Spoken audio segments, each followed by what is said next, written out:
Mazotra ny araba ho antsika rehetra mpanaraka ny pejy 24 heures matin indray atao anatin'ity fandarana roa mazava ity. Ity mpiandoana dia asainay ianao hanaraka hatramin'ny farany izay fandarana izay. Vahintsika androany Andriamatoa sy teny Randriana Solongaiko, Solombavam-bahoaka ny Madagasikara voafidy tao Toliara voalohany, filoha-hevitra fahafito avy amin'ny vinin'antenimieram-pirenena avy amin'ny fanoerana. Izy zany ny vahintsika amin'ity androany ity miarabanao Andriamatoa. Miarabanao manokana ary miaraba ny mpanaraka ny 24 heures alohan'ny nanaovantsika an'izao interview zao dia mba nijery an'ilay 24 heures any ho any amin'ny 1 million mahery any ny membre mpanaraka ny 24 heures na eto an-toerana zany na any ivelany malagasy any ivelany zany dia miarabantsika rehetra amin'ny alalan'ity fandarana ity ny tenako. Misaotra anao ihany koa nanaiky nasainay teto amin'ny pejin'ny 24 heures matin. Arak'ilay teny fampidirana nalefako teo dia ny hoe ianao filoha-hevitra fahafito avy eo anivon'ny antenimieram-pirenena avy amin'ny fanoerana. Zany hoe lehibe ny fanoerana angambany izay no lasana azy eto Madagasikara. Afa-po ve ianao amin'izay asa sy andraikitra izay napetraky ny Solombavam-bahoaka sy ny ataoko hoe napetraky ny vahoaka aminao zay amin'izay hoe fanoerana zay. Raha ny lalam-pandrorenana moa no jerena dia didirin'ny lalàna zany ny maronisa nomeny lalàna fahefana zany hampandroso ny firenena, nomeny lalàna fahefana hampiasa ny volam-panjakana.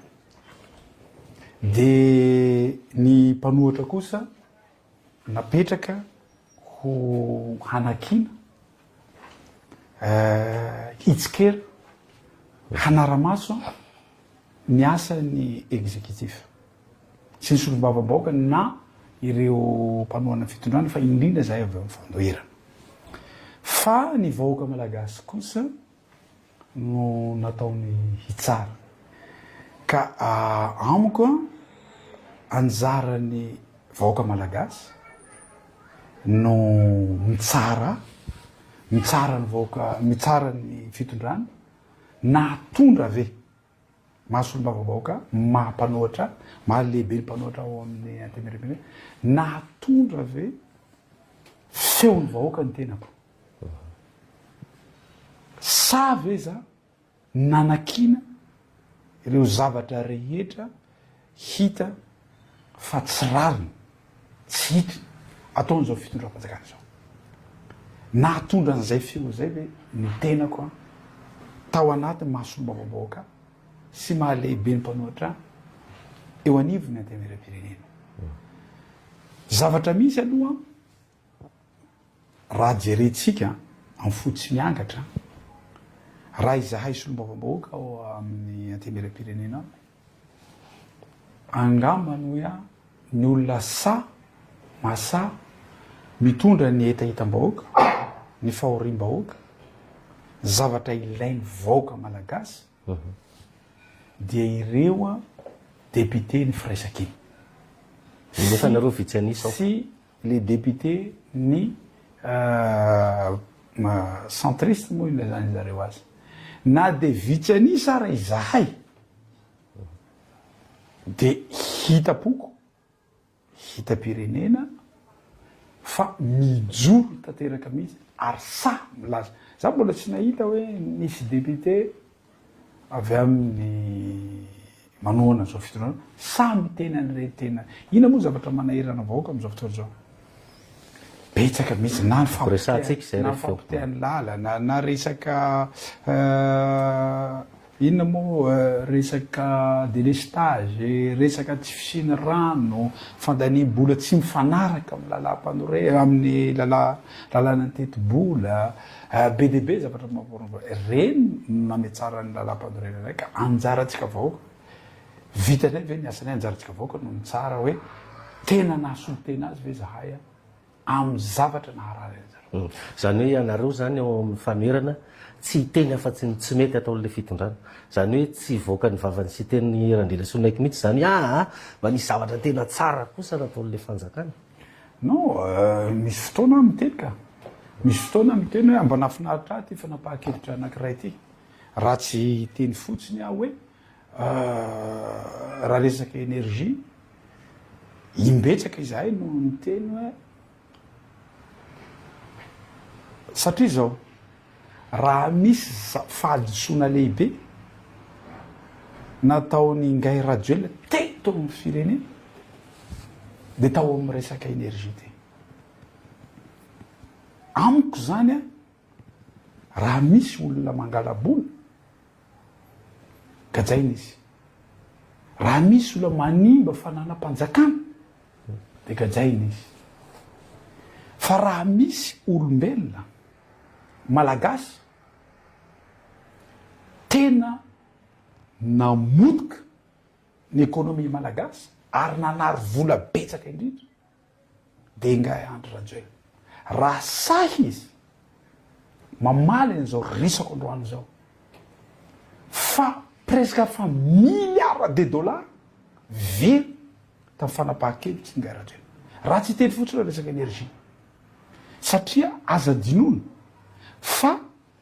tamin'ny anjon'ny président Hery Rajaonarimampianina ny solution ny angovo dia resaka sahofoka sy volobe voalany président Hery Rajaonarimampianina fatatsika tsara fa expert comptable izy de niteny izy hoe 3 mois izy satria naniny nieritreritra izy hoe problème anio a problème resaka gestion satria izy expert am'izany zavatra zany fa rehefa tonga rehefa nandeha am'izay ny fotoana hitany hoe resaka production de niasa mafy le ranga jusqu'à nahitana vola ary nekeny banque mondiale sy FMI zany zavatra zany nahitana vola hanovana ny barrage eo ny vola eo ny olona anao azy a contrat eo a izy moa tsy lany filopirenena intsony taorian'iny dia Ngay Rajoelina no lany tamin'izany fotoana zany de teo zany a izy no ny tena tsy nanao an'io zavatra eo fahadisoana lehibe isataonany any amin'ny 300 millions de dollars dika zay fa ena amin'ny 1 milliard zany efa ho avy kosa zao le groupe any Tamatavo ny 5 mégawatt oui ho avy ho taterina afaka tapabolana ovaliko zay teny zay amiko crime zany inona le crime zany fahadisoana nataony Ngay Rajoelina zany satria very vola 1 million de dollars mihitsy a fa milliard zay very tamin'ny dorana volana dorana ohatran'izao nena izy crime zany amiko raha misy fa io anisan'ny fanapahan-kevitsy nataony Ngay Rajoelina tena namotika atsika malagasy izay zavatra zay le hoe nanajanona sahofoka nanajanona sahofoka sy volobe fa rehefa niverina ndray izy niteny hoe hatao io zavatra io niteny hoe tsy maintsy hatao io zavatra io tsy nanakina azy ato am'izay tsy nahita anareo nanakina azy ary fa zavatra teneniko fotsiny tsy nananovana sahofoka sy volobe tamin'ny projet tamin'ny androny Hery Rajaonarimampianina koa satria izy sarotra le coût ny kilowattheure zay handeha 7 de manatena ray tompoko mba ho 7 na ho ity ndray koa fa tsy ohatran'io zany a ity projet zay ataony Ngay Rajoelina miaraka amin'ny frantsay tika zay amiko zany a zahay rehefa manakina tsy manakina be fahatany fotsiny fa teneny zareo be fahatany fa zavatra tenenay reny ane zavatra iainan'ny vahoaka ray voalohany a zavatra tenenay reny ane zavatra tsy zahay foto fa manana mpanolotraina zay ao anatin'izay zavatra zay zay mahay an'io zavatra io zavatra tenenay reny azo porofoina ane zany teneniko zany zay rentsika ny tantara ka eto tsika tsy diso zay raha niteny hoe non tsy izy io politika akabobe mpanjakana ary tsy diso izahay raha mivoaka androany Rajoelina tamin'ny fakomana vo resy lahatra izy hoe tsy mety itsony ty zavatsy ty le inona resaka tamin'ny FMI izy tena mamono vahoaka malagasy ty zavatra nefa zahay nanakina an'izany hoe tsy mety io resaka lettre de détention tsy mety io politika akapobe ny fanjakana io tsy mety io loi de finance io nanotra an'zany zay androany izy voaresy lahatra ka ina itenenantsika azy hoe tsy manao bravo za izy ny tokony anao bravo anay satria zahay no fefa nahita an'zany raha vao nanomboka le ity mandat ny Ngahy Radjoelina ty hoe non tsy mety koa ary nivoaka lay zahay ary nanohitra le loi de finance iny koa zahay ka tiako tenena hoe iresaka anao hoe vahaolana 105 mégawatt efa mba manao ezaka kosa ny le fitondrana am'zany miala fony milaza izy fa visionnaire za aloha tena tsy mahita ny Ngahy Radjoelina visionnaire zany ohatra zao izy mety tsy ho azonao zao izy fa ho azonao aoriana kely eo le fanapaha-kevitra raisy non za aloha tena miteny il est fort am resaka kabary communication tena sapo 10e dan izy amin'iny fa resaka fampandrosoana Madagasikara izy tsika zao mbola sahany mihitsy miteny hoe fefomandroso Madagasikara fantanina mipetraka hoe izy amin'ny vahoaka malagasy mahatsapa fandrosoana am'ty fitantanany Ngahy Radjoelina ty izy amin'ny vahoaka malagasy ary azadinona fa nanomboka tamin'ny tetezamita fa nidina ohatran'izao tsika tamin'izy nitondra de izy miverina ndray iny fa tena nitondra fa niapotika tsika vo zao izy vo tena potika tanteraka tsika am'izao fotoana zao momba le 105 mégawatt ho avy 105 mégawatt iny zavatra tiako ambara amin'ny tsy voasambany miteneny io 105 mégawatt fa zisk'androany ty enao visionnaire izy enao firenena no entina dikan'izay tsy zavatra rehetra fantatra filopirenena fa enao visionnaire andao i groupe rehetra io tsika no anao azy raha nipetraka savoka sy volobe fefa nikatona dao ny groupe rehetra noho tsy fahalalana noho tsy fahaizana noho tsy mahavisionnaire azy najano iny zavatra iny potika tanteraka atsika am'izao fotoana zao 105 mégawatt ty mitovy am'izany rehefa anao anavitra 105 mégawatt tokony omeny teknisianina anao ambony latabatra eo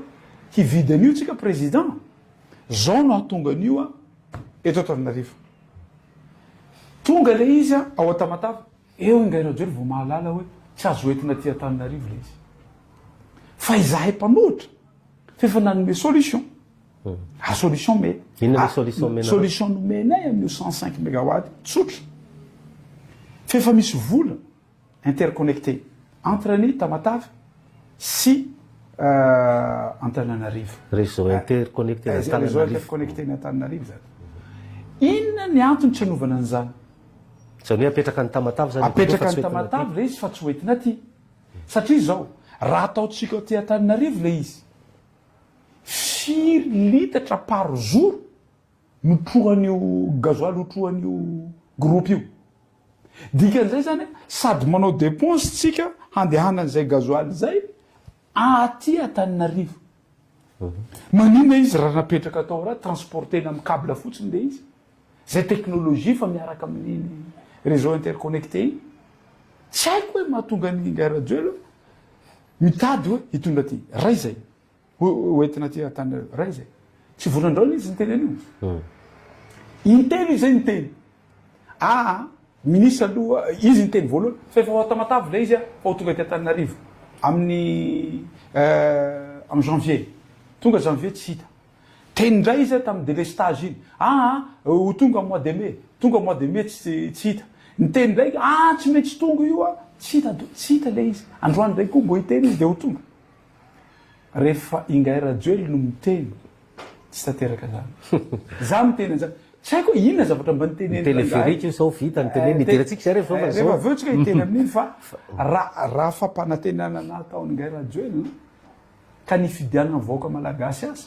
tokony ametra-pialana izy raha nahavita 10% fotsiny izy hoe hiteny amiko hoe sy teny Radjoelina soloniaiko mba nahavita 10% zaho sy teny Radjoelina soloniaiko tena miteny hoe bravo anao tsy manohitra azy tsony fa na 10% tsy tratra fa io kianjany Barea io raha atao ampake ny fampanantenana nataony Ngahy Radjoelina tamin'ny vahoaka malagasy nanerana ny Madagasikara na andritra ny campagne zay nataony zay tsy omba ao anatin'ny kianjany Barea zany hitenenako anao isaky ny balarorana iny ary tsy mandefitra izy rehefa miteny fa tsisy tanteraka ny zavatra. Masolo mavamboaka anao a tsy nanao loi de finance rectificatif nareo teo zany hoe niainga tany amin'ny LFI tamin'ny octobre 2024 zany a ny teti-bolam-panjakana mbola hitantanana amin'ny firenena amin'izao tsika volana septembre zao. Inona ny fandraisanao an'izay? Zao misy tsy manao LFR zay? Non, le LFR sy LFI aloha efa niteneniko ny zavatra tokony ambaratsika mivahoaka malagasy de ny fatorany Ingay Rajoelina tamin'ny engagement zay nataony tamin'ny FMI sy Banque mondiale tamin'ny alalan'ny lettre de tension ny malagasy. Zay no nitenenanay hoe andao aloha nanapahatsika hevitra amin'ny na LFI na LFR teti-bolam-panjakana andao aloha diniatsika ty engagement nataon'ireo amin'ny FMI ty. Inona zay engagement zay? Engagement be de be engagement nataony tao. Ary rehefa nandeha ny fandaniana ny teti-bolam-panjakana initiale iny de efa niteny tamin'izay hoe inona amin'ny zavatra fanapahan-kevitsika reo tsy hita tao anaty lettre de tension. Nisy engagement zany nisoniavin'ny Ramatoa ministre, nisoniavin'ny gouvernoran'ny banque centrale. Reto dôly ny zavatra hataonay raha omenareo ivolana. Maimay ary tsika ty, maimay tsika malagasy te hahazo amin'ny vola 207 millions de dollars, 100 millions de dollars avy amin'ny FMI sy Banque mondiale sy Banque of Afrique. De nekentsika le zafa ny tena tsy mety io zavatra io fa tsy zakany malagasy. Zay le teneniko iny hoe Ingay Rajoelina tamin'ny fakomaly niona tamin'ny FMI vao niteny hoe tsy zakany malagasy les conditions. Ha, FMI fa niova. Taloha FMI miteny hoe reto ny condition rehetra rehefa anao mitady vola aminay. Fa amin'izao fotoana izao FMI fa niova. Inona mba nieritreritrinareo raha ohatra zay mivola angatahanareo hoe inona ny fehipetra ho raisinareo. Zay le engagement, zay le lettre de tension et tension ataony zany malagasy. De androany zany Andry Rajoelina miteny amin'ny FMI hoe tsy zakanay le izy de FMI mamaly Ingay Rajoelina hoe ha zahay anga nanoratra io. Ianareo miteny an'io. Tamin'izany tsisy taitra mivaoaka malagasy. Tamin'izany any fa niteny miomana atsika vaoaka malagasy fa hisy zany TVA zany.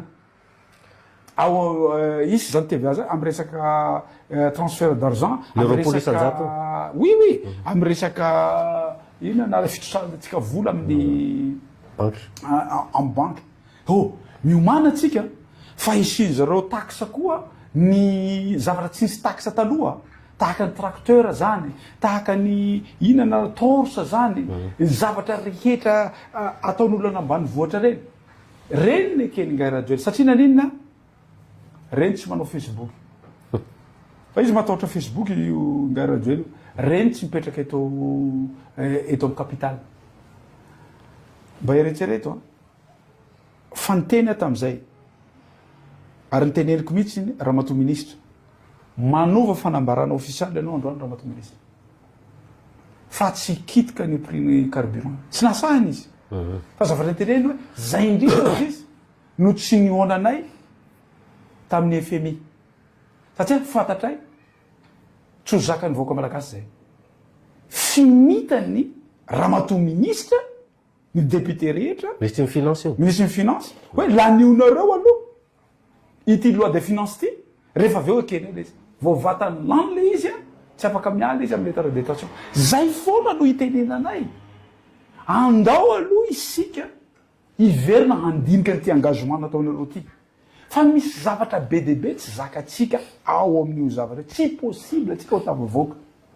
tsy possible tsika amin'izao fotoana zao sous tutelle ny FMI izy no mibaiko amin'ny fomba hoana rangaroka hitenenana hoe natramin'ny DG ny Jirama tsy azotsika petraka izy no mametraka azy DG ny Air Madagascar fa tsy Air Madagascar moa izy iny fa nataon'zareo Madagascar Airlines izy no mametraka azy directeur tsotra ao amin'ny Jirama tsy hoe tsy baiko avy amin'zareo zany no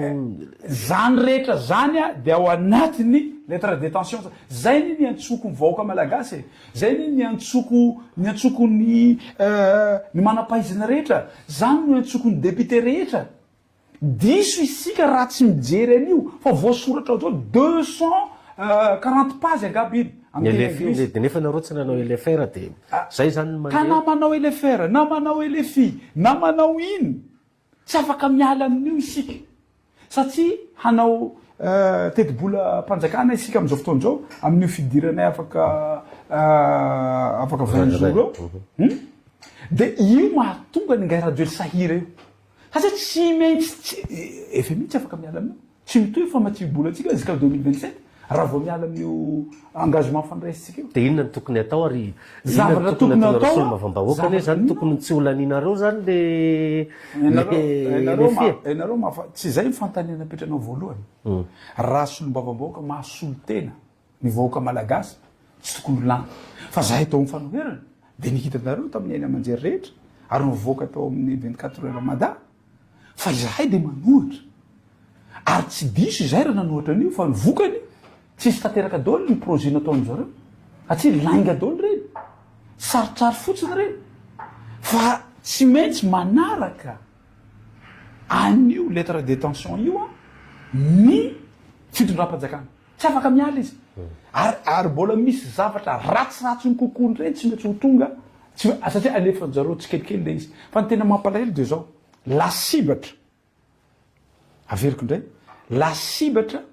amin'io lettre de tension io a de ny vahoaka madinika sy ny vahoaka any ambanivohitra raha tsy hiteny fotsiny aho rehefa jerentsika tsara tamin'ny nanomboan'iny prix ny carburant hoe justement prix carburant iny a jerevantsika tsara any amin'ny 97 milliards d'ariary ny tsy maintsy hotsatsarina ho an'ny solika fandrehatra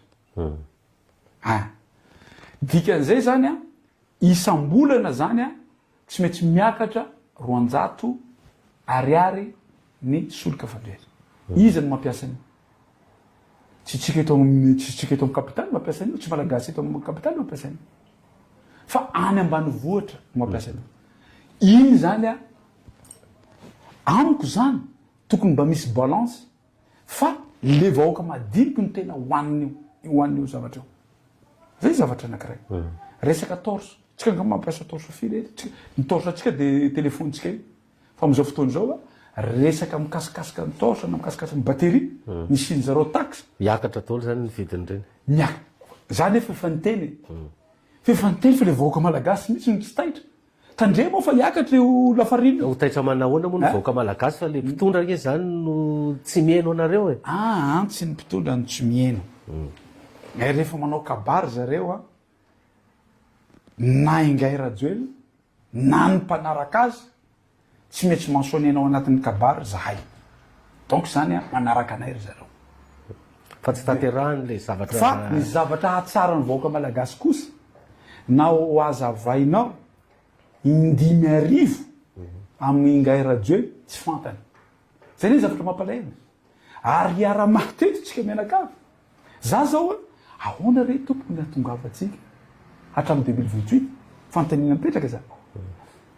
satria hiafaty isika na ny vola malagasy de iamalemia zika hatongavatsika amin'ny 2028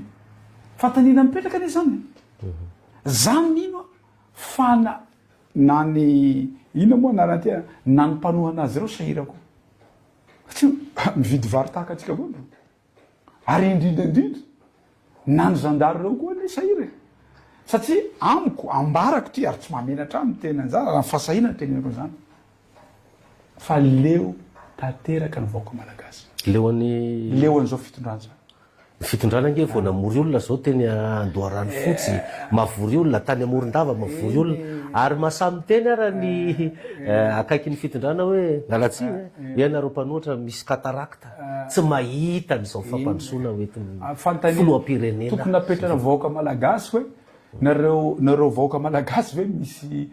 misy problème sa ilaina lunette fa tsy hitanareo fampandrosona atao an'ity firenena ty zay no maliko an'izay zavatra zay ary Madagasikara tsy maintsy mandroso zany no teny fanontaniana tokony apetraka vahoaka malagasy zany fa tsy apetraka amiko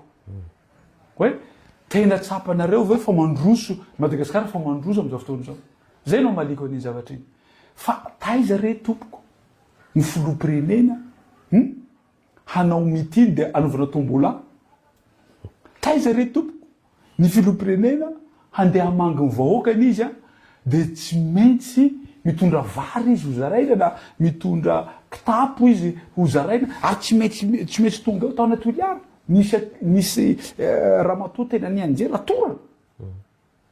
aty manomboka maraina izy miandry eo a mbola tsy tonga ihany le olona fa tsy raha vao miala teo nareo a de tsy mahazo kitapo raha vao miala teo nareo a de tsy mahazo ina anary ty vary raha vao miala teo nareo a de tsy mahazo tombola satria naninona fa tsy tia mbahoaka izy izahay handehana Mazenga hametraka samboady fatahorana satria nahoana fa fatany fa ho tonga ny vahoaka tsy omene vola tsisy artiste akory tsisy artiste hoe tena atao tsisy artiste fa apetraka re samboady fatahorana tany toliara paray ho tonga zahay andeha hiresaka ny vahoaka malagasy satria ny tenako tsy olombavavahoaka tsy maintsy anao tatitra ary tsy maintsy hihenony vahoaka koa inona koa zavatra mba hetaheta pony vahoaka ny toliara satria zany na nytao toliara de inona ny zava-misy ny vahoaka mihitsy no nandeha tany antranoko tany de bomba lacrymogène ka amiko samy tena raha misy zavatra miseho amin'ny fotoana ialany ngay radio amin'ny fitondrana am'izay fety be eto Madagasikara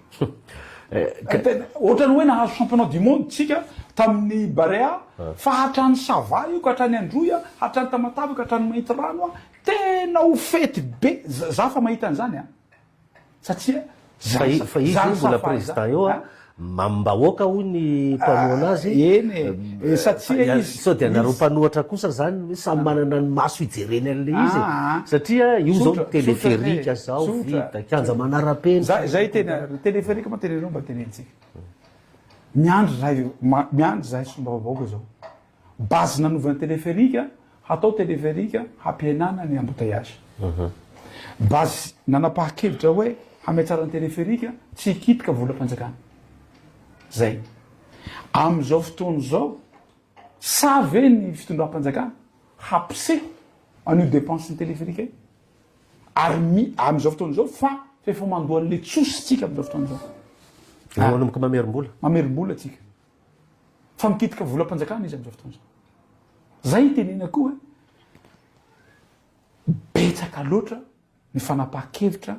ataony ngay rajoel mamotoka volam-bahoaka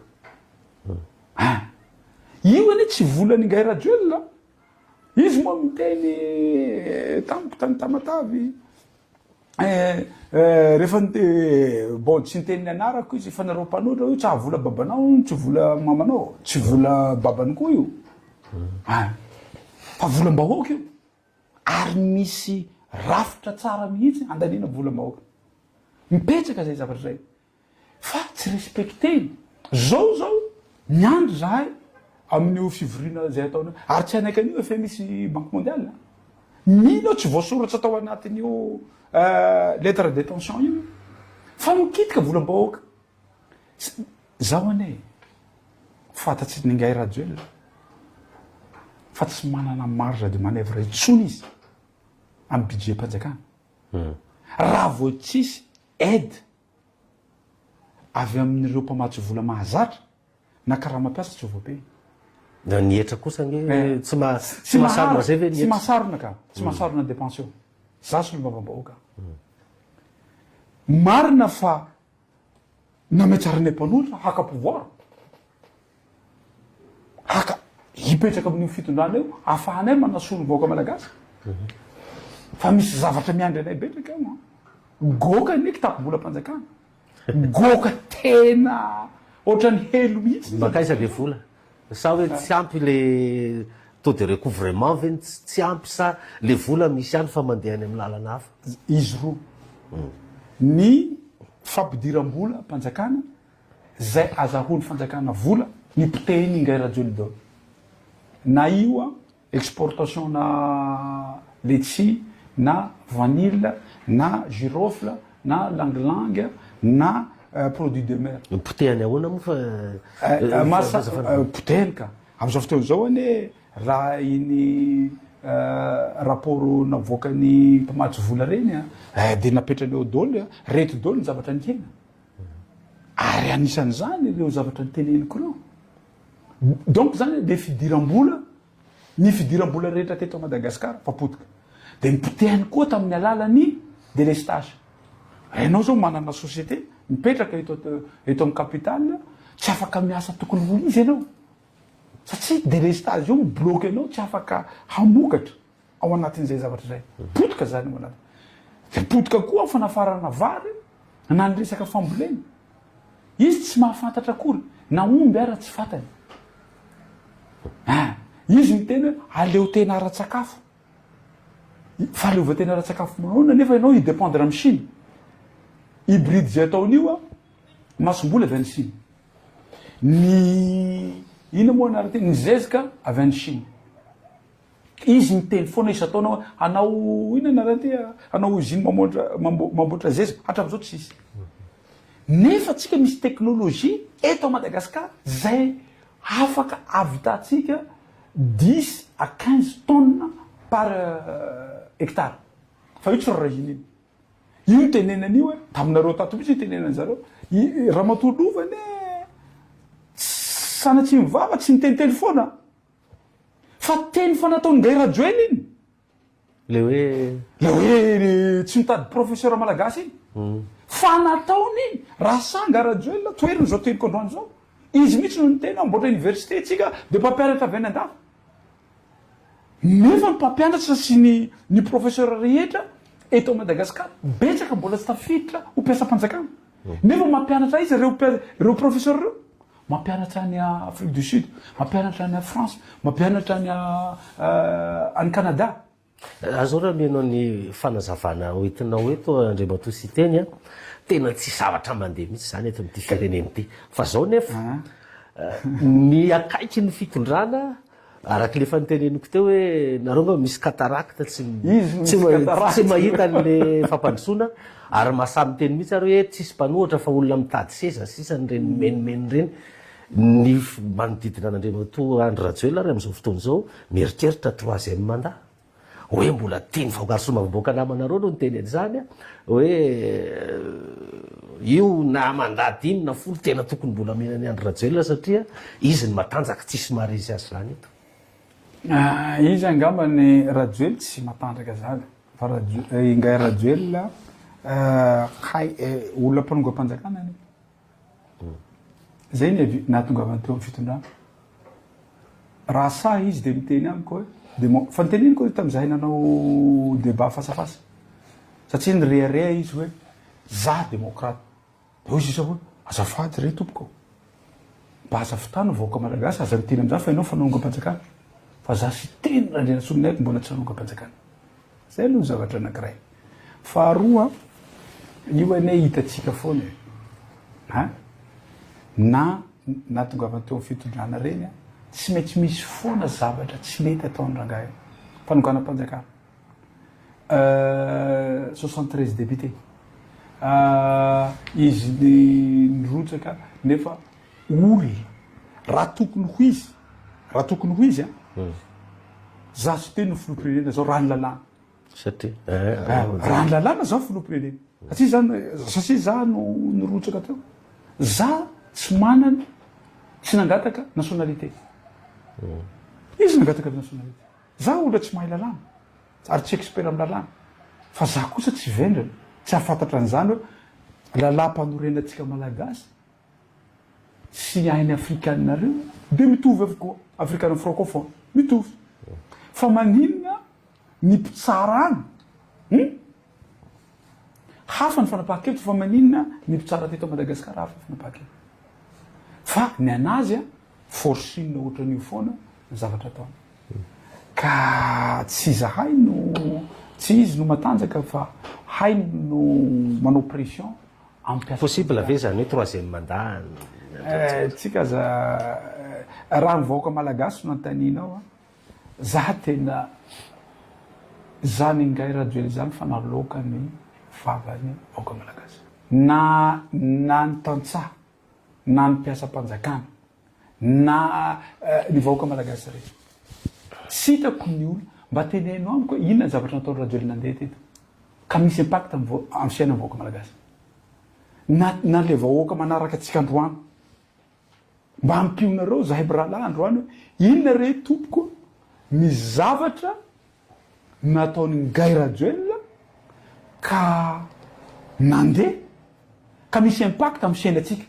manao tosika fameno izy manao vatitsinjo izy zany gne anisan'ny resahany zareo zany hoe tena mijery ny sosialy mbahoaka ny filohampirenena am'izao miala tsiny miala fony miala salovy fito tsy solution maharitra zany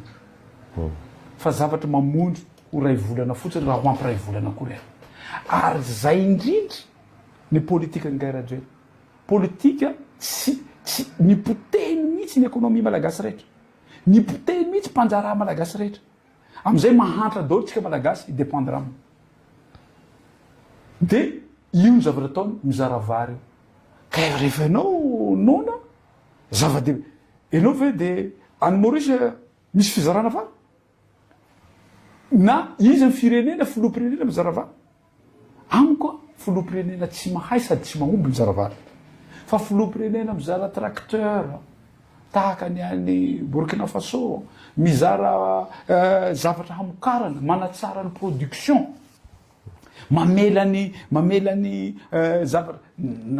70% ny lavanila avy aty Madagasikara de tsy haitsika mivarotra any zavatra teneniko de zao fa ny zavatra ny kitihana rajoely na ny kasena rajoely na izy potika na izy miala hasiny zay ny tenenako hoe mba azy amba kitikitihina izy moa saiko nandeha tany Kenya amy Barea izy mitena Barea zany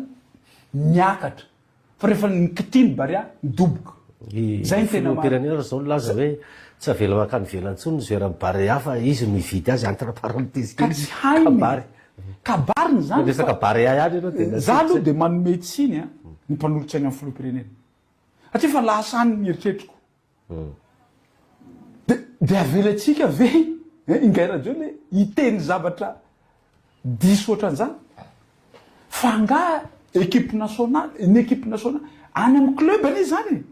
fa tsy any amin'ny équipe nationale sady tsy filohampirenena mividy joueur fa amiko zany teny zany teny tsisy valeur amiko zany teny zany teny tsisy fandiniany taiza koa misy filohampirenena mividy joueur tena azara varina nahitany ngay rajoely ny tena famaritana fandrosoany ny firenena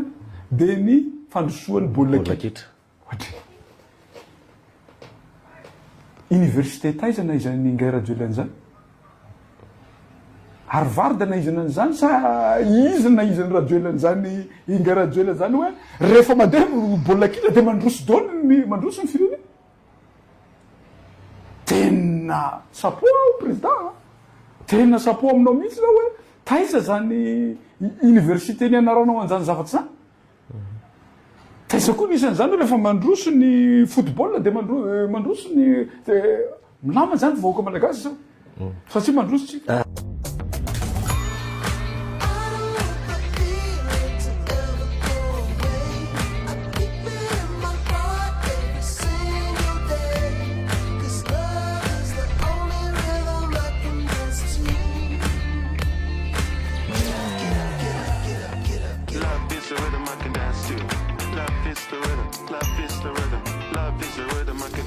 Zara Hotel, le havre d'excellence au carrefour de votre itinéraire. Inona ry zany nataonareo mpanohatra janona am'izao miteny de lalatsiny menomenona tsisy mieno hijanona am'izao zany za aloha tena miteny aminao diso zany tsisy mieno zany na ny vahoaka malagasy na ny fitondra ny resahako na ny mpitondra mieno anay ary rehefa miteny zahay tsy maintsy mamaly zareo betsaka miprofo mbola tsisy kabary na mitily nataony zao fitondrana zao tsy taitra tamin'ny teny nataonay rehetra satria nani ary ianao indrindrandrindra tonga de mivatana any aminao mialatsina ibe ozatra ozy zareo zao tsy ozatra mitondrana firenena ia afaka tozanao le fanazaa za rehefa manakina mitondra hevitra tsy ozatra no etiko tsy haiko inona ny alonany ingay rajoelona sy ny mpanaraka azy an'ty ozatsiko ty le zavatra le zavatra tsy vidinana any amin'ny magazay kotrana fotsiny kory zareo de mana tsisy olam-panao politika marary zany no atondra zavatra fa tsy hitako hoe vo miteny de ozatsiko ny manahira anazy fa de amiko zany débat ambany zany fa raha sary zareo andao zay sy ingay rajoely anao fasafasa averina indray fa tamin'ny fasafasa nataonay a tena ingay rajoely mihitsy ny sa nandaina teneno fa tsy nandaina izy sa nandaina fa efa mandeha izy le rano ambovo be pipeline le pipeline efa mandeha tokoa veny sa iza koa mandeha tsy mbola mandeha ala saky jereo saky mitsangana anao natsanga mihitsy niny rahalanay atandroa io maka tavesa tsy makina avoaina ao amin'ny Facebook hatraminty nandroany tsisy a Facebook tsisy mbola mandeha ny pipeline tsy mandeha raha sahy izy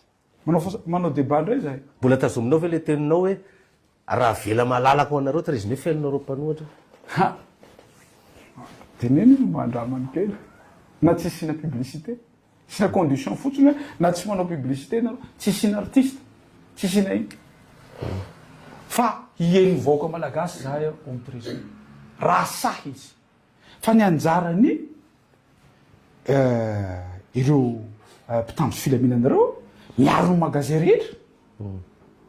mba omeo anay ny semaine io raha sahy anao ngarajoely hoe malemy reo tsy misy mpieno reo a tsy haiko hiteneny fa mba omeo anay ny semaine de le 13 mai raha sahy anao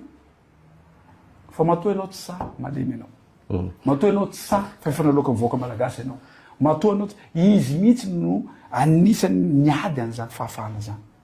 tsy matimaty fahatany fahatany le voaka malagasy matimaty fahatany voaka malagasy tam'ireny 7 février reny niady ny fahefa misy ainana fo eny am'izao fotoana zao pure no tam'izany andro zany inona nahafaty ny voaka malagasy izy tao amin'ny kiandrany jardin izy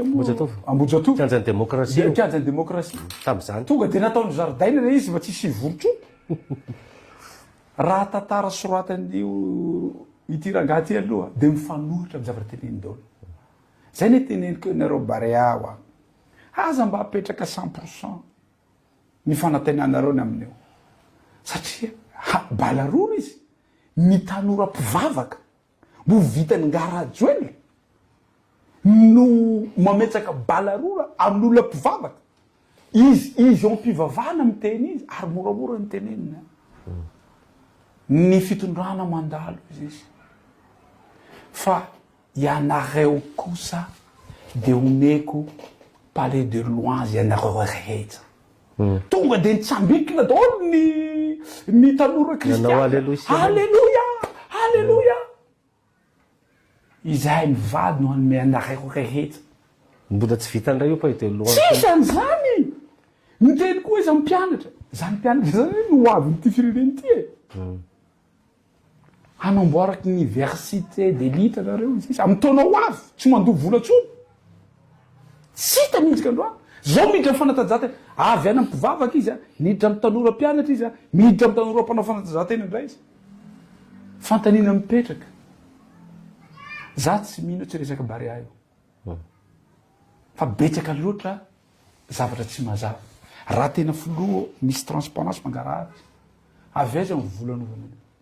tsisy tambola de finance nany vila omena ny barea tenenino de manambola toy ninona loatra satria rehefa niteny an'iny satria ho tonga le femita amin'iny tenenako an'iny vola viazy io satria zahay tsy nandany an'io de ntena avy aminay mivady vola viazy re tompoko société inona ny fidiram-bolanareo profoy avaoka malagasy zany zavatra zany raha tany andafo zany tena tonga de bloquina menao ny fanazavanao eto zany hatramin'ny fiatombohan'ny ty fandarantsika ty a andriamato sy teny ohatra tsy miteny afa-tsy andry rajoelona foana ny manodidina azy ve mety ny fitatana ny prime ministre ny ministre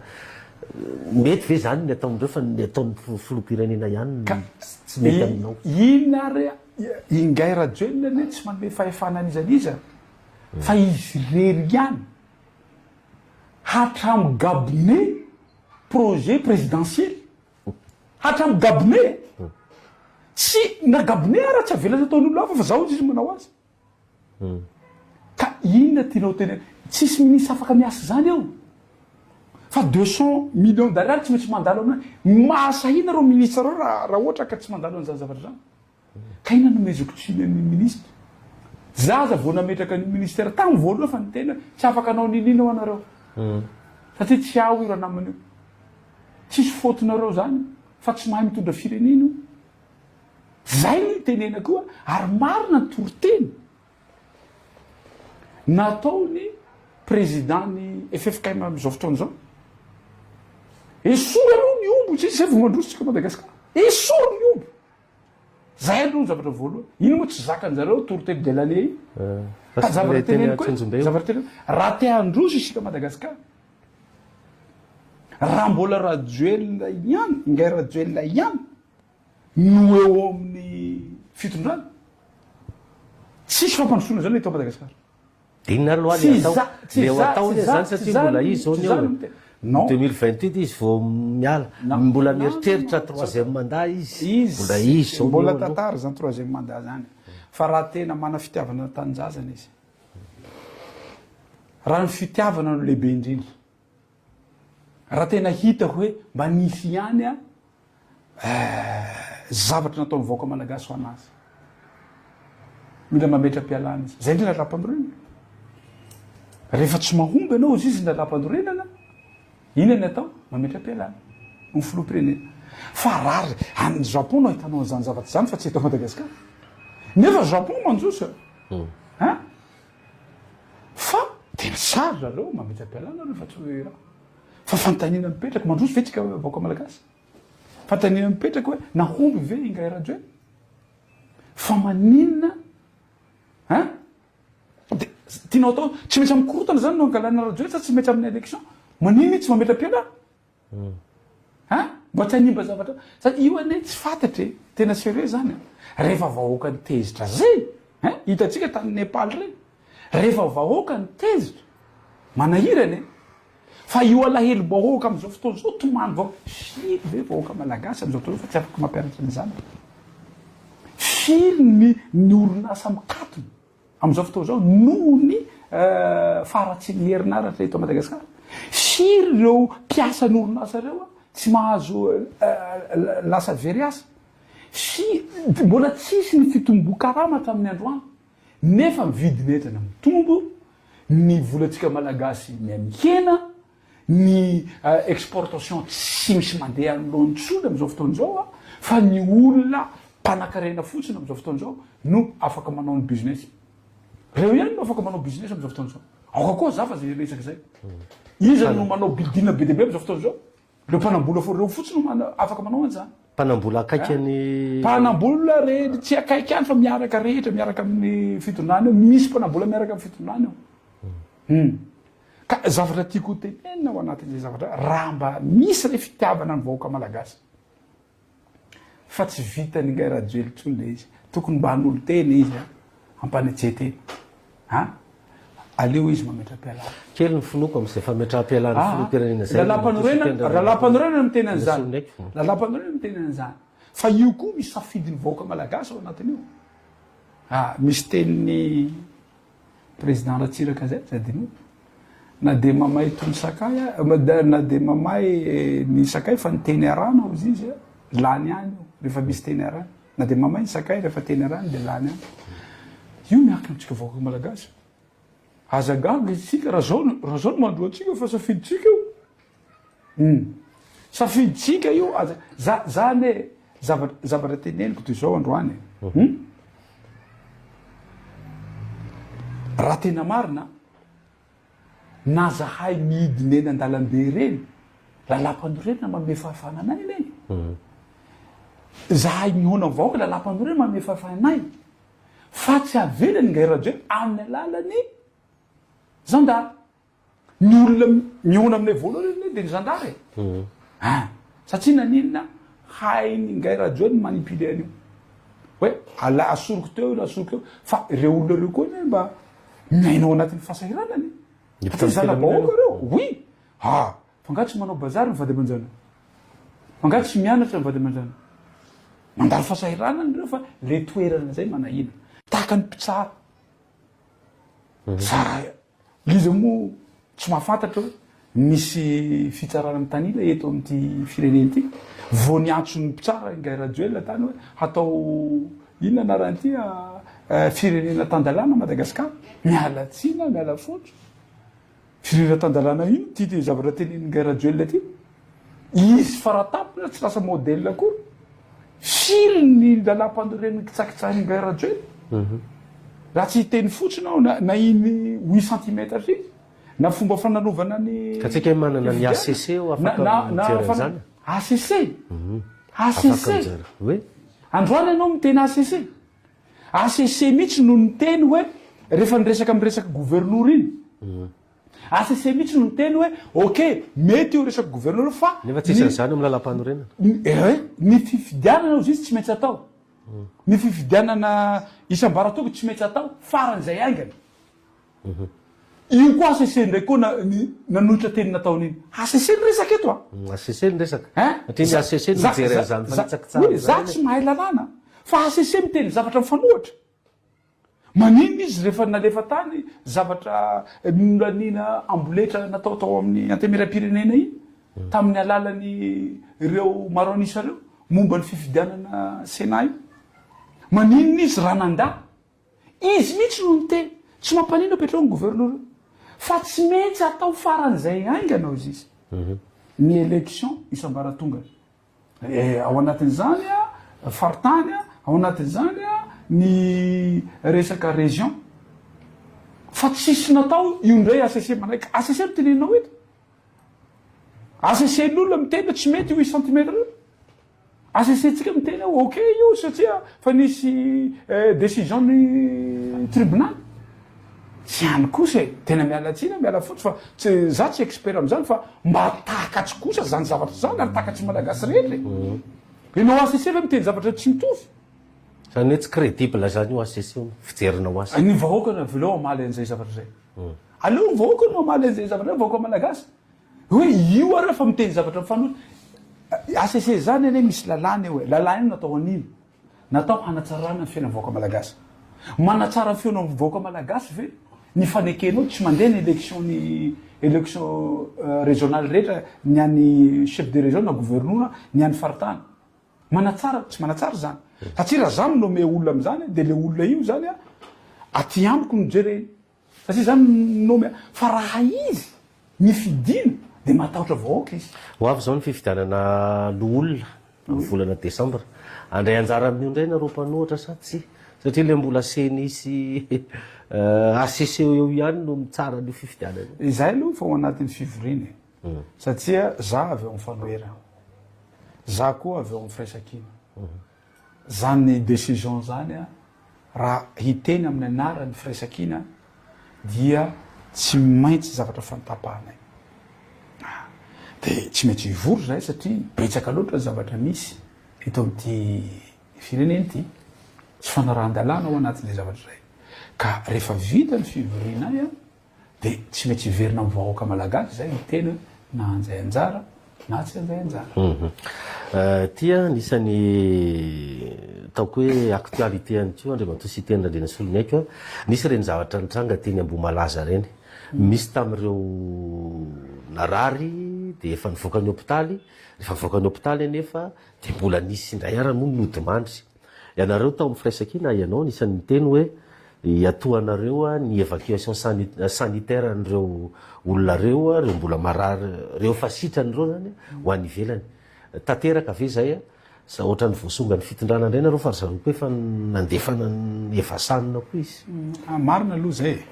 raha tsy niteny an'iny ny tenako sy zahay avy eo fanohana aloha dia navelany ngay radio faty eo ny reny zaza sisa tavela reny satria Deborah Zadino fa izy no anisan'ny voaka voalohany ary azadinona fa rehefa niresaka loha tamin'ny ankizy ireo zahay dia nampanantena ny fitondram-panjakana fa alefa any Maurice ireo ankizy ireo fa fampanantenana fotsiny fa raha tsy nandray andraikitra zahay hitondra an'ireo ankizy ireo dia navelany faty eo koa ireo sasan'ireo azadinona fa lalany nandehanan'ireo ankizy ireo mafy tsy mora na za sy teny zao tsy mahazaka an'izany hoe za tia tao anatin'ny cérémonie anankiray maty dolo ny olona tao dia zahay fito mianadasy isa tavela nefa zahay fito mianaday mbola manan'olana na amin'ny resaka fisefona na amin'ny resaka force mbola tsy miverina tsara ao anatin'izany na amin'ny fikorotana saina hoe tonga vady ny fahafatesana ka na dia moka mikaikitra fotsiny fa mahataitra sao dia hafahataitra zavatra ty na de assurance maninona moa tsy nalefa ningay raduelina tany Maurice faran'izay haingana itojo rehefa niteny an'izy zavatra iny satria fa natahatra izy satria fa niteny ny mpanohitra zay ny ilaina ny mpanohitra ary fantatry ny voaka malagasy rehetra zany zavatra zany avela navelany tsy manana fo iny fa ny azy politika rehefa resaka politika zay fa mandray ndraikitra izy zay aloha ny zavatra tokony fantatry ny voaka malagasy zay zavatra zay ary ny tenany tsy naresaka politika ty fa fandraisana anjara ho atsika rehetra mba io sehatra anankiray sady miasa ny mpitondra miasa ny mpanohitra ho an'ny vahoaka malagasy mba isove na fasitra na reo zaza na hialany ahiahy iny satria tsy ananatsika zany fitaovana zany aoka hiaiky tsika tsy manana fitaovana tsy manana materiely tsika hitilina n'ireo zaza reo ka hanomezana assurance ho azy hoe zao fa androany mbola ambarako ho fantatry vahoaka malagasy mbola betsaka zavatra feniny io zavatra nareo zaza reo tsy manana dossier médical aoka ho fantatry ny vahoaka malagasy zany zavatra sa mbola tsy fantatry marina ny mariny be deaibe zavatra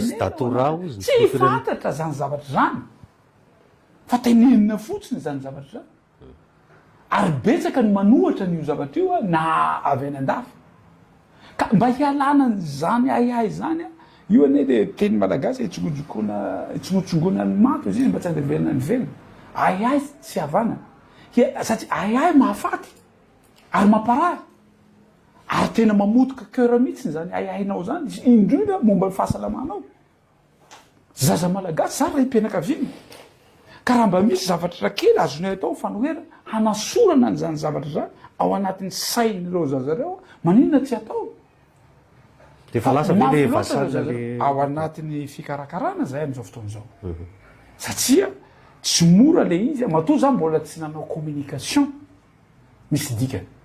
fa ambarako ao anatin'ny fotoana foy ny efatra andro eo na roa andro eo hoe ina daony zavatra nyainany reo ankizy eo tao lohany taorinina nambarako aniny fanambarany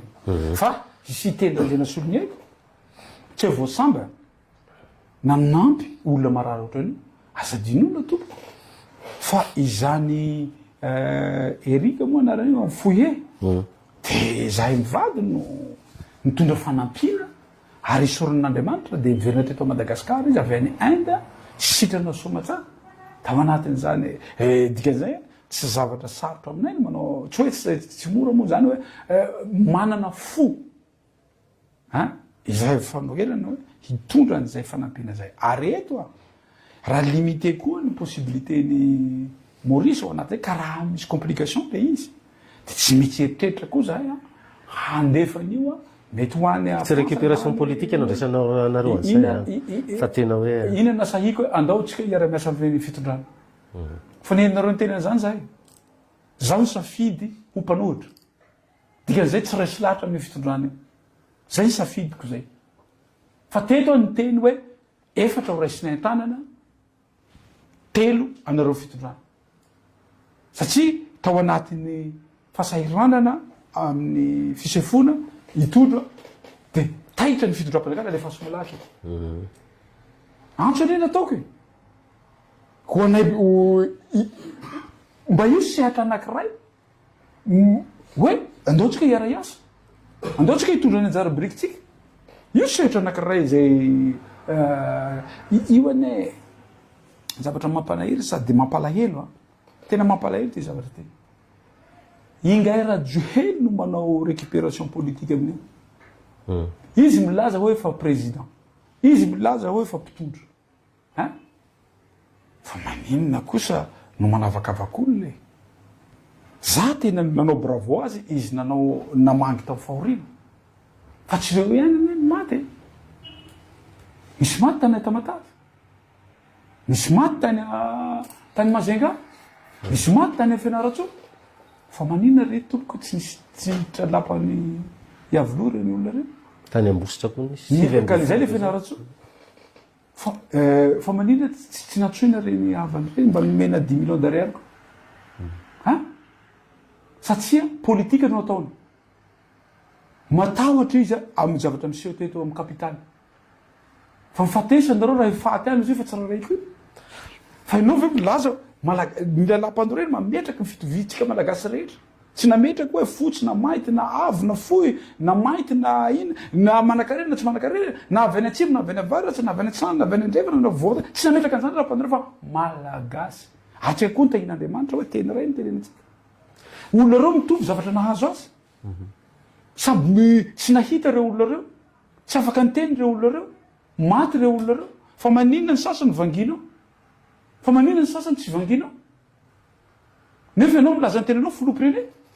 fa maninona anao manavakavak'olo samby champion d'Afrique zao fa maninona ny sasany omenao villa de mahasamy teny satria tia vahoaka reo fa le effort mitovy ihany samy manao entraînement reo 8 heures de temps par jour tsy hira fanevany sy teny no miakatra any Afrika rehefa champion reo akizy reo na champion du monde reo akizy reo fa hira-pirenena malagasy ianao miteny hoe filoha-pirenena malagasy rehefa hanomena de miodolo rehetra fa maninona zany ka ny baolina kitra ozy tsy mitovy amin'ny sport rehetrarehetra lasa tafiditra fontsika avaka ianao koa filohan'ny comité olympique za filohan'ny comité olympique mahafantatra effort ataon'ireo akizy reo tsy zany re tompoko tena miala tsila mivoaka malagasy tsy fitena ataon'ny mpitondro zany filoha-pirenena tsy azo atao zany tsy azo atao zany teny zany miala tsila miala fondro miala salofito manavakavaka zany tsy azo atao zany teny zany de hiteny koa ianao hoe ko satria za matahotra politika eto amin'ny kapitaly de reto ihany novangiko fa tsy hovangiko ny ana Fianaratsoa tsy hovangiko ny ana Tamatavy tsy hovangina ny Anikongo ny Anikongo fa presque raha iny zavatra napetraka tao ampazy fa mihoatra ny 200 mahery ny olona maty manio tsy vangina resaka boina 777 mitondra matriculé moa zany lahara-pamantarana malagasy anankidimy tratra tany Iran ny FBA tao hoe efa teto sy ny sisa ahoana indray ny fahitana andriamatoa sy teny Randrina Solonaiky mahakasika azy iny indrindra ny mety ho fifandraisantsika amin'ny Amerikanina sy ny Israelianina satria fantatsika tsara fa zany Iranianina zany olona tratra ny ankivy ala-toekareny zany avy amin'ireo tandrefan'ireo za aloha de miaika an'ity fitondrany ty sa mitra ny zavatra ohatran'izany aza dinona fa tamin'ny andron'ny président Ihery Rajaoramampianina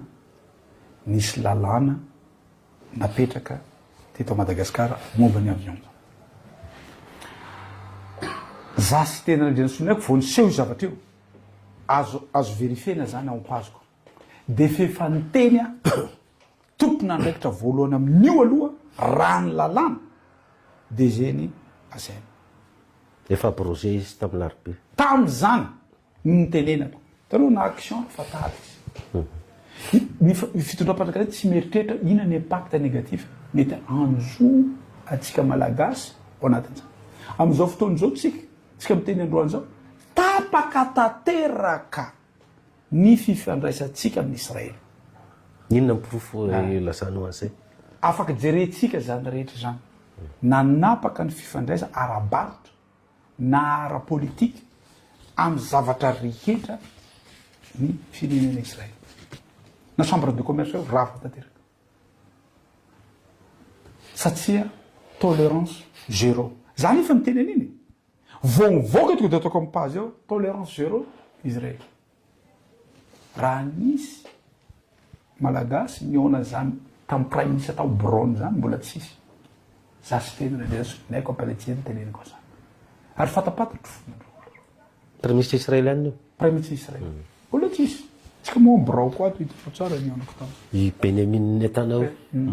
Ka zavatra tiako tenena de zao. Tsy janona eo. Fa raha mijery tsara ianao discours-ny président américain manaraka foana ny décision-ny jiosy zany. Misy dikany zany. Manina tsy nataoko Israely fa nataoko jiosy. Misy dikany zany. Matakatra zany. Fa ny zavatra tiako tenena tsy hiala ny décision Israely ny jiosy ny décision américaine. Zany hoe mety ho iaratsy zany fifandraisantsika amin'ny amerikana. Za tsy maniry zavatra ratsy mivoaka malagasy. Satria manany mahizy azy zany amerikanina zany. Fa ity 777 ty, Boeing 777 ty, tena za miteny aminareo.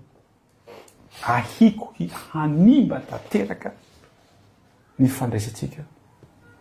amin'ireo firenena anankiroa. Ny amin'ny jiosy fefa vita. Masahina reo hanotra za teneniko io. Fa tsisy malagasy hanana relation mihoatra. Raha mbola iresaka jiosy Israely tsika. Tapaka tanteraka mihitsy amin'izao fotoana izao. Nefa anisany ilaitsika malagasy ny teknôlôjia zareo. Raha tsy teny fotsiny ny problème eto à Madagascar voalohany dia ny rano. Za angamba na isa mpanao politika irotraka filoham-pirenena mihaino vahoaka voalohany. Satria ny programme anay avy any amin'ny vahoaka izay miakatra any ambony. Avy any ambany miakatra any. Za tsy hoe mana expert be dia be niarina tamiko. Tsy avy any ambony bidina anay. Amanaly ny problème aminareo Madagasikara. Fa zany teny hoe raha zato izy dia iny. Raha 50 izy dia iny. Raha 20 izy dia iny. Raha 10 izy dia iny. Raha 10 izy dia iny. Raha 3 izy dia iny. Raha ray izy dia iny. Raha ray izy dia rano. Nomezanareo rehefa nanontanianareo mpanao gazety. Inona ny lahara-pahamehany sy tena rehetrasolay dia ny tena rano. Ny omeheza ny olona rehetra dia za fa nyteny nahito Antananarivo mety hanana problème rano. Satria nanina le lac artificiel zay nataontsika io. Nataony vazara fa tsy nataontsika akory. Tsy ampy ny vahoaka ny Antananarivo intsony. Satria raha tonga zany rano manan'olona antsika. Raha tsisy ny rano manan'olona antsika. Tokony jerena manokana ty rano ty. Ary ny firenena mahafehiny rano no mandroso. Taratra fandrosona fa fifehezana rano. Fa tsy firenena mahay baolina. Zay no ianarana ny Harvard Andriamatoa Ingahy Rajoelina. Inona ny fandraisan'le resaka rano sy le jiosy tao? Inona ny fandraisan'le hoe resaka rano sy le resaka antsika farany teo manko hoe ny jiosy. Ka reo ny spécialiste amin'ny rano. Ay. Ka aza dinotsika zany zavatra zany. Anisany ilaitsika. Ary fa nanao an'izany zareo tamin'izany andro zany tany Moritava. Resaka goûte-goûte io avy any amin'zareo io. Ka zay tiako tenena eto hoe raha vao niverina tamin'ny fanadevosana zanaky Israely. Ny zavatra nataony voalohany dia ny rano. Ary ny taorian'ny deuxième guerre mondiale. Potoka daholo ny firenena tandrefana rehetra. Zavatra napetraky ny zareo iny pyramide de Maslow. Rano aloha voalohany. Agriculture manaraka an'izany. Fahasalamana. Anisy programme ny teneniko. Nipoka amin'izay taty aoriana tsisy rano tampoka Antananarivo. Eo ny olona voataitra iny zavatra. Ananako video zany. Satria za miheno ny vahoaka malagasy. Ka zay no itenenako hoe ty resaka 777 ty miala tena za tsy maniry zavatra ratsy. Fa raha voatapaka ny fandraisantsika amin'ny Amerikana ho sahirana eto tsika aiza hoaiza zao ny base toliara lo resahana ihany iny satria anao nisany nanohatra mafy an'iny manahoany izy ao zany zao mirosy ve ny asa aloha isika kely le fanontaniana anisany mbola manohatra mafy an'io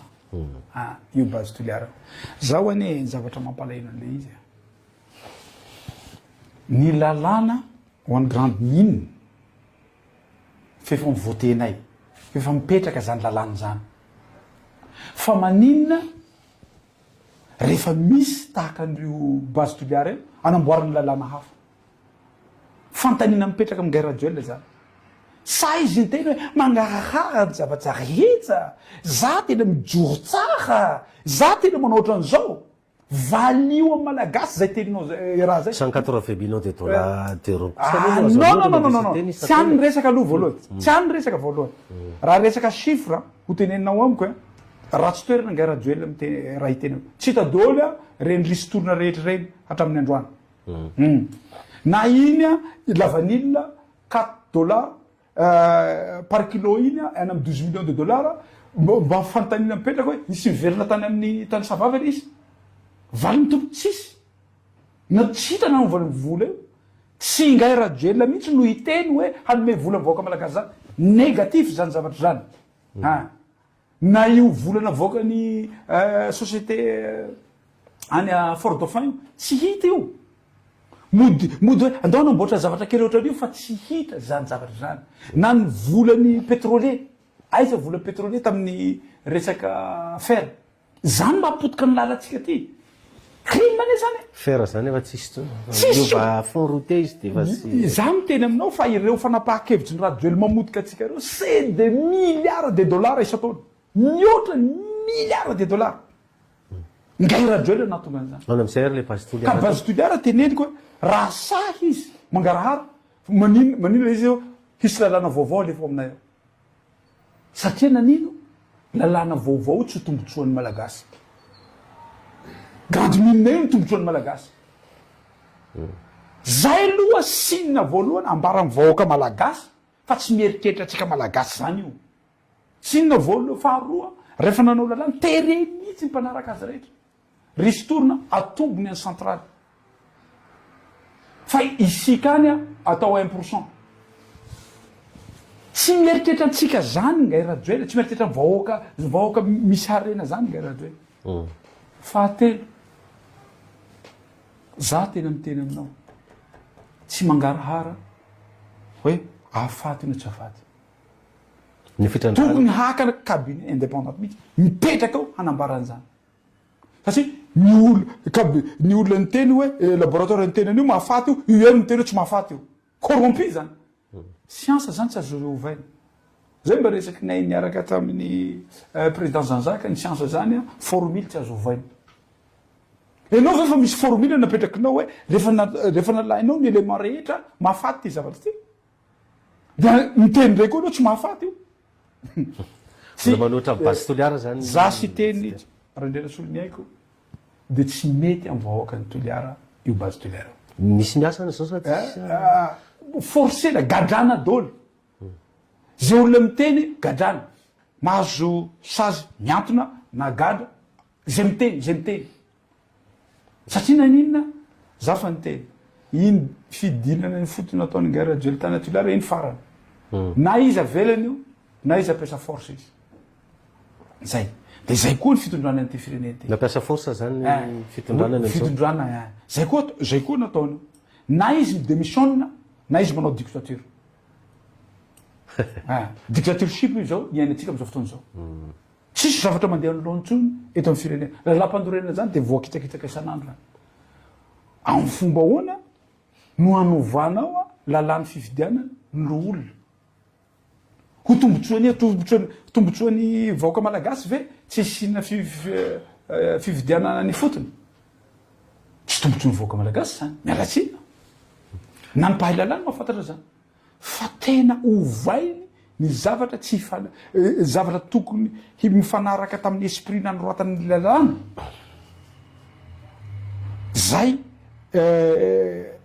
zay potehiny zay natao hoe ngairaduel zay tsy mijery ny tombotsoan'ny malagasy. Ty mifanontaniana farany apetrako satria fa mandeha ny fotoana tsy dia natokisan'olona loatra andriamatoa sy teny Randriana Solonayko zany hoe tena mpanohatra marina ve io satria ny antony nandeha ny hetsika fotsy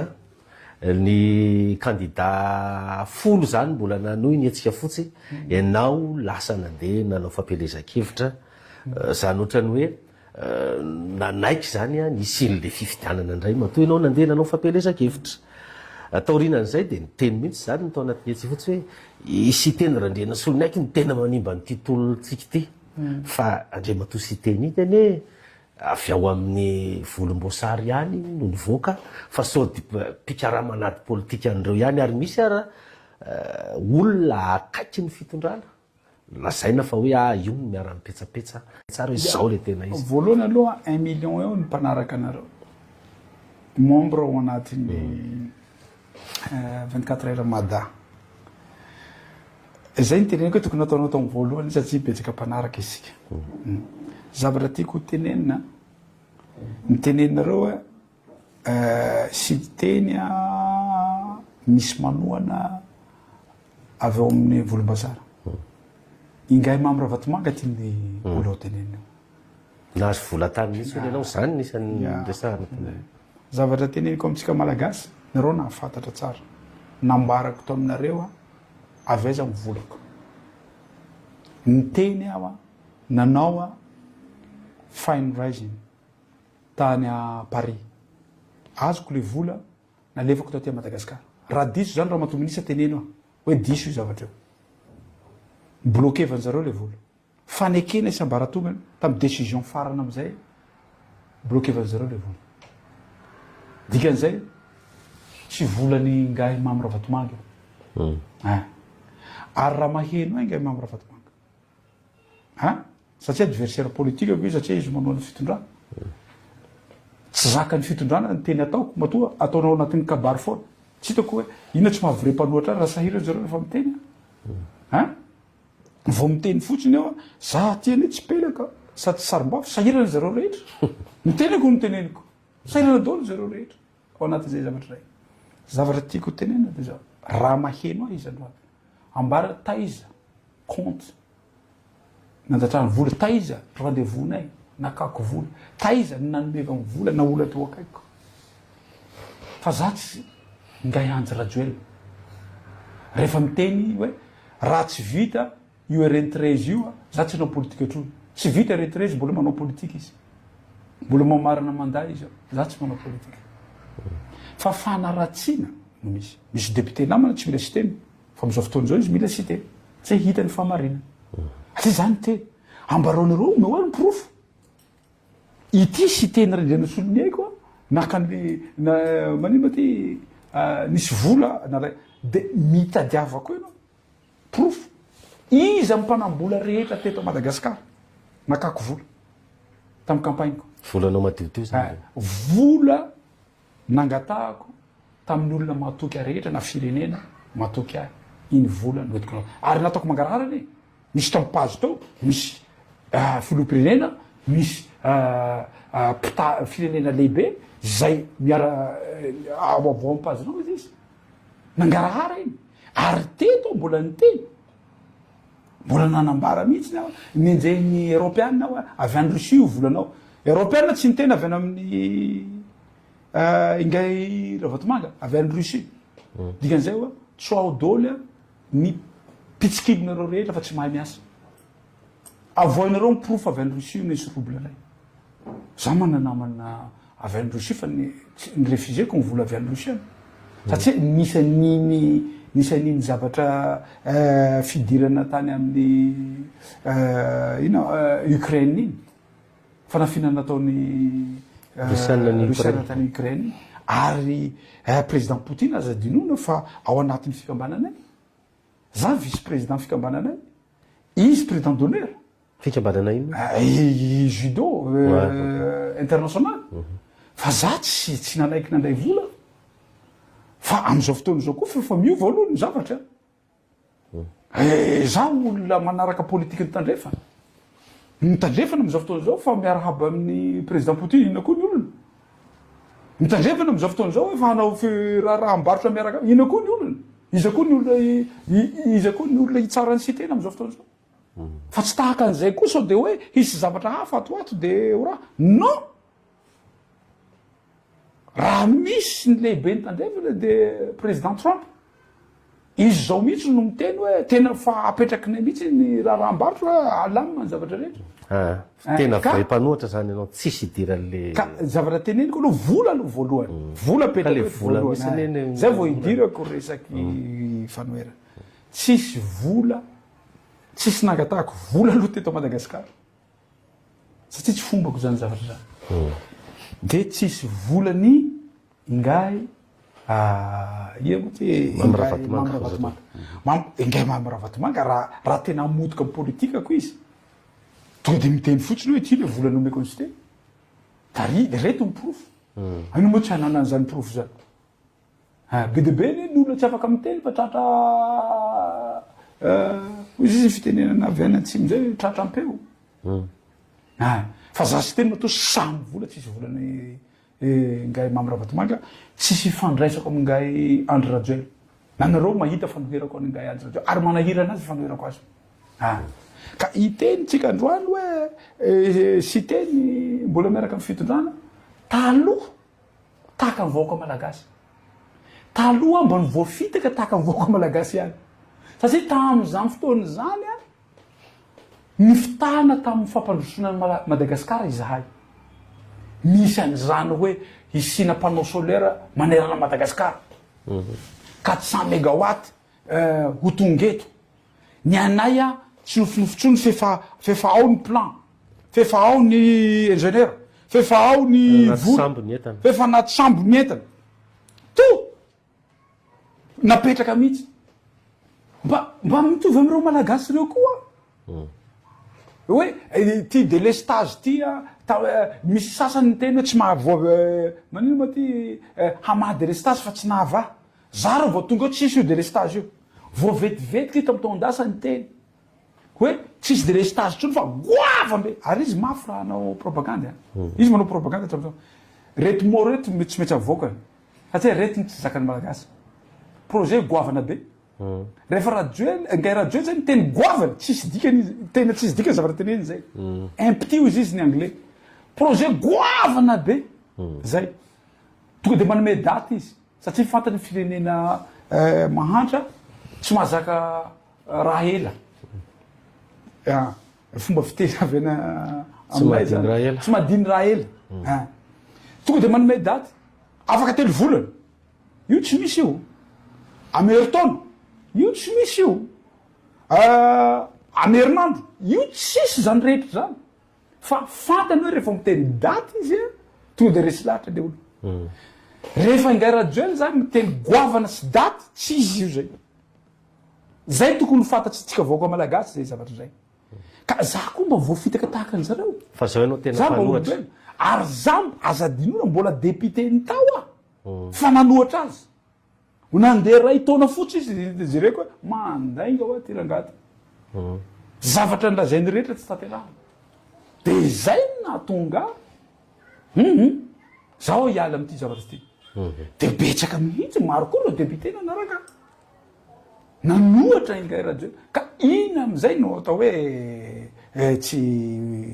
manino ma ty tena mpanohatra tena tsaratsara de niteny koa nareo hoe C11 aoko aloha zava disonareo C11 ty C10 ty teniko ty za sy teny Randriana Solony aiko alohan'ny idirako tao de nazava mifanarahana za hanao élection satria za sy teny Randriana Solony aiko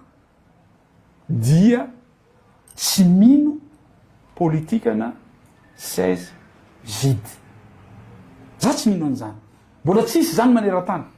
mbola tsisy zany tany Afrika mbola tsisy zany tany Europe mbola tsisy zany tany Azia tsisy zany maneran-tany zany hoe zahay tsy anao hidogotra anao élection de nahazo fandresena rehefa aveo raha ohatra resaka filoham-pirenena no resaka eto satria fakana pouvoir io zay zany natonga anao nanao za zany de fa niteny za cause iadinareo cause iadiko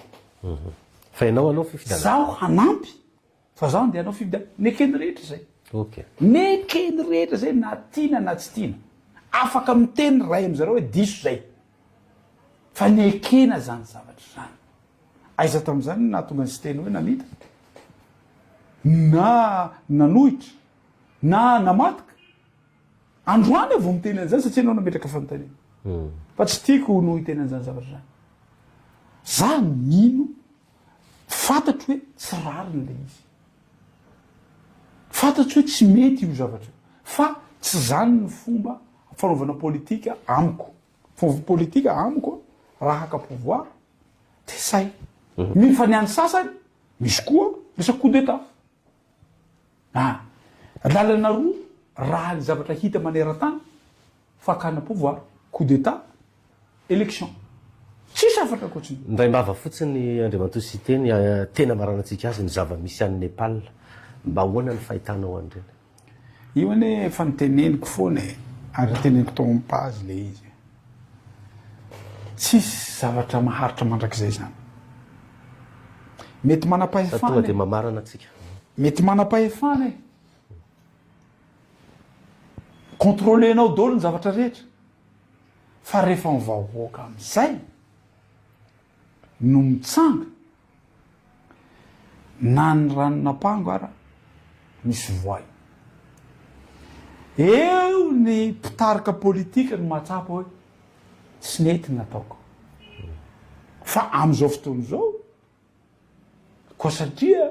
manodidina ny Ngairajoely na manodidina ny ministra na manodidina ny prime ministre hoe bravo alleluia miadana ny firenena tsisy mahalaalatsika ireo ny tantara tsy fanadiny fefa nihitako tamin'ny fefa tonga saina tamin'ny 91 fefa nihitako tamin'ny 2002 fefa nihitako tamin'ny 2009 hafatra mavahoaka ty mba aza atao tsinotsinona ny vahoaka malagasy resaka teny tsisy diso fotsiny ane reny hoe mpanao Facebook anakenina fotsiny ina raiko anareo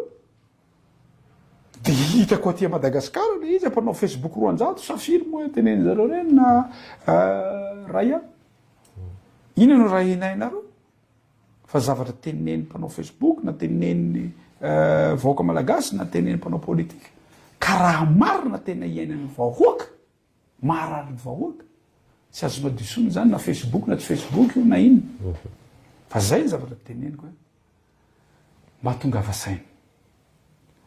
satria tsisy zany fahefana maharitra mandrakizay zany fa io zavatra atao makarana tena tsy zakany zavatra iainany vahoaka malagasy am'izao fotoana zao mba tonga avasaina atsika aoka atsika hanana honnêteté politique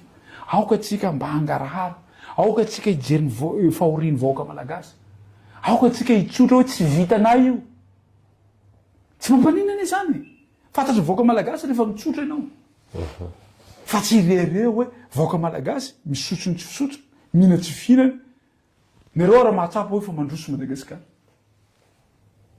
ka zay no amaranako ny tenitsika ty hoe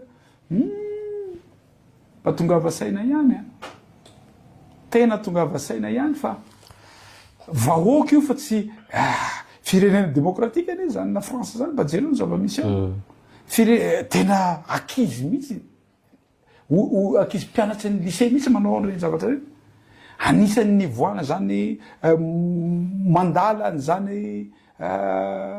raha ny demokratika zany ny amerikana fa manomboky mamono olona direct kao olo mpanao politika zany dolo ny zava-misy maneran-tany sinina dolo ane zany zavatra zany ka mba aoka atsika no marina fa nanao coup d'état Burkina Faso fa mijery ny vahoakany izy faly ny vahoakany am'izao fotoana zao voapeheny tsosany ny vola azony ireo mineny ireo ny vola omeny mineny ireo tao anatin'ny 2 jours tao anatin'ny ray taona vitanao anatin'ny 2 jours lalana tsy vitana zay vita daholo ny lalana any zay foana ane tadiava ny vahoaka e fa tsy hoe eo ianao lalana 8 kilometra iantsonao artiste foana fa firy zay artiste tonga tao amin'ny inona ranty autoroute zay safa zany chaque 8 kilomètre tsika iantso artiste ka lalana 10 000 kilomètre tsika tsy tapaka ny feon'ny artiste rehetra manerana Madagasikara raha chaque 8 kilomètre tsika iantso artiste eny ary zay na maranatsika azy isaorana andriamato siteny randrena solony aiko sonovam-bokany Madagasikara voafidy tontolo ara voalohany filoha lefitra fahafito avy eny anivon'ny anteny meram-pirenena avy amin'ny fanoerana ny vahiny tato anatin'ity fandarana roa mazava ity dia misaotratsika mpieno naharitra ny jery hatramin'ny farany somary lavalava zay fandara zay fa ninonay fa nitondra fanazavana tamin'ny lafin-javatra maro tamintsika tany an-tokantrano tany dia mametraka ny mandrapitafa ho amin'ny manaraka indray veloma tompoko